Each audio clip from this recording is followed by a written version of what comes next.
진실을 말한 사람이 벌을 받는 집에서 나는 더 이상 가족이 아니었습니다. 아버지가 60세에 재혼했습니다. 상대는 15살 연하의 여자였고 그녀에겐 이미 성인 아들이 하나 있었죠. 그 아들도 함께 우리 집으로 들어오면서 우리는 법적으로는 가족, 실제로는 어색한 동거인이 됐습니다. 처음엔 평범했습니다.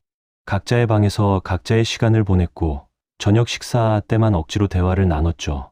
하지만 재혼 1년쯤 지나면서 이상한 일들이 반복되기 시작했습니다. 아버지가 늦게까지 일하거나 출장을 가는 날이면 새어머니와 그 아들은 항상 함께 술을 마셨습니다. 처음엔 모자지간이 친한 거겠거니 생각했죠. 하지만 뭔가 달랐습니다. 새벽 2시, 3시까지 꺼지지 않는 안방불, 복도를 오가는 발소리, 낮게 속삭이는 목소리들, 그리고 제가 방에서 나오면 갑자기 멈추는 대화. 준혁의 눈빛은 흔들렸고 그건 뭔가 들킨 사람의 표정이었습니다. 결정적인 순간은 그해 여름에 찾아왔습니다.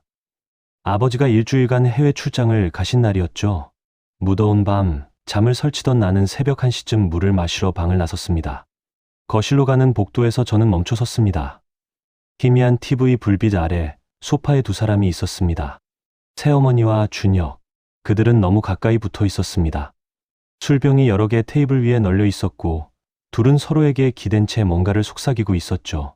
새어머니의 손이 준혁의 무릎 위에, 준혁의 손이 새어머니의 허리에 있었습니다. 그들이 나누는 시선은 절대 가족 사이의 것이 아니었습니다. 내가 헛기침을 하자 두 사람은 번개처럼 떨어졌습니다. 새어머니의 목소리는 평소보다 한 옥타브 높았고 준혁은 고개를 돌린 채 아무 말도 하지 않았죠. 나는 재빨리 물을 마시고 방으로 돌아왔습니다. 하지만 방문 틈새로 계속 복도를 관찰했습니다. 30분 후 준혁이 안방으로 들어가는 걸 봤습니다. 그리고 1시간 넘게 나오지 않았죠. 이건 착각이 아니었습니다. 며칠 동안 나는 증거를 찾기 시작했습니다. 내 정신이 정상인지 확인하기 위해서였죠. 그리고 운명처럼 기회가 왔습니다.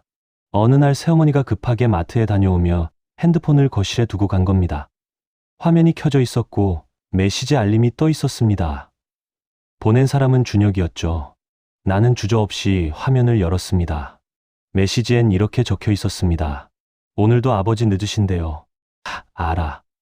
그래도 조심해야지. 요즘 큰아들 눈빛이 이상해. 괜찮아요. 우리 조심만 하면 돼. 이 관계 들키면 정말 끝이야. 알지. 스크롤을 내리자 더 있었습니다. 어젯밤 생각나. 또 하고 싶어. 나도요. 아버지만 없으면 다음 출장 때 기대해. 휴대폰을 들고 있던 내 손이 미친 듯이 떨렸습니다. 메스꺼움이 올라왔죠. 나는 재빨리 그 대화를 내 핸드폰으로 사진 찍었습니다. 며칠 밤을 뜬 눈으로 지새우며 고민했습니다. 아버지에게 말해야 할까, 모른 척해야 할까. 하지만 결국 결심했습니다. 주말 오후 둘만의 시간을 만들었습니다. 나는 아버지에게 핸드폰을 꺼내 사진을 보여드렸죠. 아버지의 얼굴이 순식간에 굳어졌습니다. 신문이 바닥에 떨어졌습니다.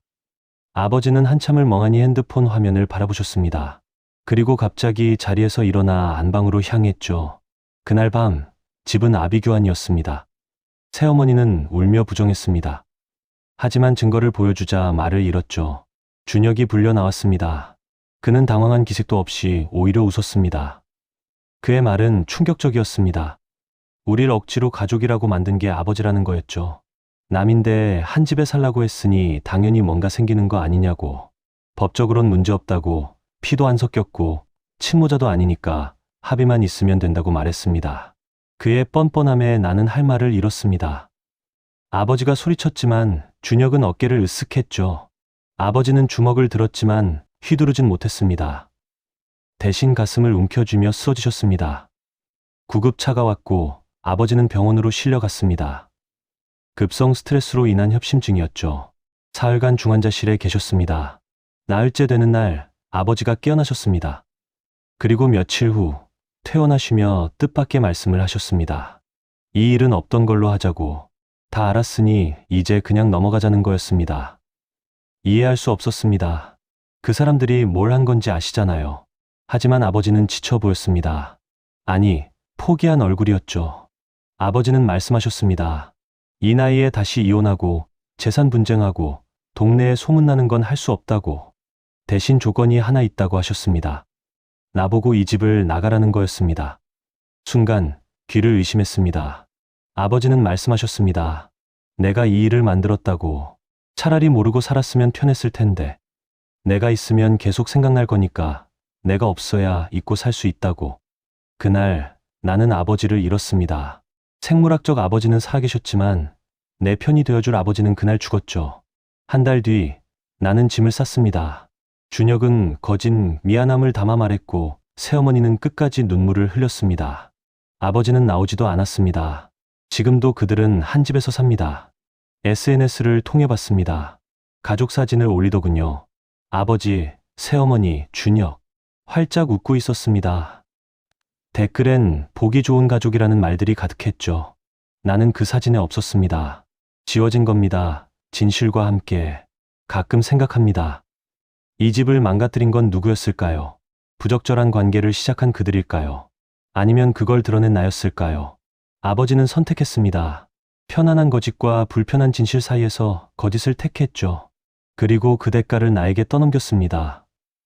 진실을 말한 자가 벌을 받는 집. 그것이 내가 태어나고 자란 곳이었습니다.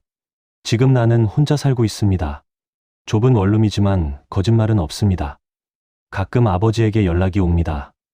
잘 지내냐고. 우리의 대화는 거기서 끝납니다. 이제 나는 알고 있습니다. 어떤 가족은 피로 이어져 있지 않습니다. 공모와 침묵으로 이어져 있죠. 그리고 나는 그 공모를 거부한 죄로 추방당했습니다.